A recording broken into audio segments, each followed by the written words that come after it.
1 cup চায়ের সঙ্গে যদি এমন গরম মুচমুচে পটেটো ফ্রাই থাকে তাহলে সন্ধ্যেবেলা আড্ডাটাকে পুরো জমিয়ে দেয়। চলো আজকে তোমাদের সঙ্গে শেয়ার করি মুচমুচে পটেটো ফ্রাইয়ের রেসিপি, যা সন্ধ্যের আড্ডাকে একটা আলাদা মাত্রা যোগ করবে। আলুগুলোকে ধুয়ে খোসা ছাড়িয়ে একটু মোটা ও লম্বা আকারে ফ্রেঞ্চ রাইসের মতো কেটে নেবে। নেয়ার পরে কিছুটা বেসন, সঙ্গে লঙ্কা গুঁড়ো, একটু হলুদ গুঁড়ো, স্বাদ অনুযায়ী নুন আর একটু কালো জিরে দিয়ে ভালো করে এরকম শুকনো শুকনো করে মাখিয়ে নেবে, যেটা যেন আলুটাকে পুরো পুরো কোট করে রাখে। আর সামান্য একটু জল দেবে, তবে ভালো হবে।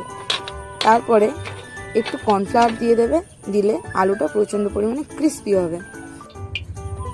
ডিপ ফ্রাই করে নিয়ে কিছুটা তুলে রাখবে এবং তারপরে ডাবল ফ্রাই করে নিলেই রেডি মুচমুচে পটেটো ফ্রাই। আচ্ছা, এই পটেটো ফ্রাইয়ের সঙ্গে যদি একটু লঙ্কা ফ্রাই করা যায়, সন্ধ্যের আড্ডা চায়ে মুড়ির সঙ্গে জমে যাবে। তো যেই বলা সেই কাজ, তার জন্য 4টে লঙ্কা নিয়ে ওই ব্যাটারে একটু কোট করে ফ্রাই করে নিলাম, যা চায়ের আড্ডার পাশাপাশি মাখা মুড়ির সঙ্গেও লঙ্কা ভাজাগুলো জমে যাবে। তো কেমন লাগলো আমার এই রেসিপিটা তোমরা একটু কমেন্ট করে জানিও, আর পারলে চ্যানেলটাকে একটু সাবস্ক্রাইব করে দিও আর একটা লাইক করে দিও।